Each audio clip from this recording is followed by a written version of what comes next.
हम तो होंगे खराब लेकिन दूसरे भी खराब होंगे।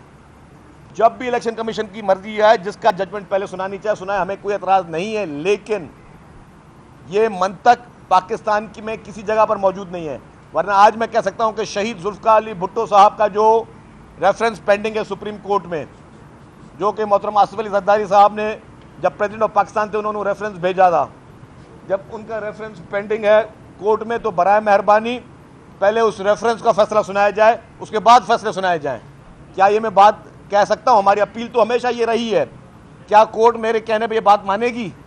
क्या ये कोई जेन्युइन एक्सक्यूज है कि कोई और फैसला ना सुनाया जाए? फिर तो हम ये कहें कि किसी का भी आज जो पिटिशन डालते हैं, पिछले 1 महीने में जो पिटिशन डली है, उनमें सारे फैसले रोक दिए जाए। पहले जो पुरानी पिटिशनें हैं, जो आपके पास 15 साल पुराना केस है, पहले वो सुनाए फिर ये सुनाए। इस तरह के कानून पाकिस्तान के आईन या कानून में कोई गुंजाइश नहीं जो पीटीआई मुतालबा कर रही है। खैर, पुरजोर अल्फाज में हम अपील करते हैं इलेक्शन कमीशन ऑफ पाकिस्तान से कि बगैर किसी खौफ के, बगैर किसी डर से, बगैर किसी दबाव के फौरी तौर पर फॉरेन फंडिंग केस का फैसला सुनाया जाए, ताकि जो बहरूपियों के मुंह पे नकाब हैं वो उतरें, लोगों को पता चले कि इन डाकुओं ने ना सिर्फ पाकिस्तान के अवाम के साथ क्या किया है, लेकिन बाहर मुल्क में जो हमारे एक्सपेक्टेड पाकिस्तानीज हैं उनके साथ क्या धोखेबाजियां की हैं इन्होंने। ये पैसे कहां कहां पे इस्तेमाल होते रहे हैं, ये किस किस एक्टिविटीज़ में इस्तेमाल होते रहे हैं। जो शख्स साल का 1 लाख रुपए टैक्स भरता हो, वो इतना बड़ा लाइफस्टाइल अफोर्ड कर सकता है? ये सारे फॉरेन फंडिंग के पैसे थे जिसमें ये इतने लाइफस्टाइल भी बन रहे थे। हमारे पास 15 ग्रेड का जो ऑफिसर है, उसका साल का इनकम टैक्स लाख रुपए होता है, वो इतना शाहाना जिंदगी लाख रुपए के टैक्स पे गुजार रहा था। इस बहरूपिये के चेहरे से ये मास्क उतरना चाहिए, और मैं दोबारा अपील करता हूं कि फौरी तौर पर इसका नाम ईसीएल में डालें, इसके हवारियों का नाम ईसीएल में डालें, और फौरी तौर पर जेआईटी तश्कील दी जाए। ये मेरी अपील है प्राइम मिनिस्टर ऑफ पाकिस्तान से।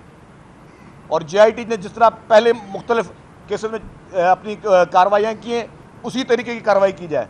डेली की बेसिस पे इसकी जेआईटी इसके साथ इन्वेस्टिगेशन करे, पूरी रिपोर्ट का ऑडिट होना चाहिए। क्या हमारे मुल्क में इसराइल और भारत के पैसे से अब सियासत होगी? डूब मरने का मुकाम है जैसे लोगों पर, शख्सों पे। अकबर एस बाबर साहब की अपनी रिपोर्ट जमा हो चुकी है ईसीपी में कि इसराइल और भारत फंडिंग करते रहे इमरान खान को और पीटीआई को। अगर क्या ये किसी और जमात के अकाउंट में इसराइल और भारत से पैसे आते तो उसको क्या असर होता? इसीलिए हम कहते हैं इस मुल्क में लाडला इज्म का फौरी तौर पर खात्मा होना चाहिए।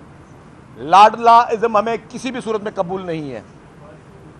यह नहीं हो सकता इस मुल्क में कि एक जमात के लिए एक कानून हो और दूसरी जमात के लिए दूसरा कानून हो। यह नाइंसाफी मुकम्मल तौर पर बंद होनी चाहिए।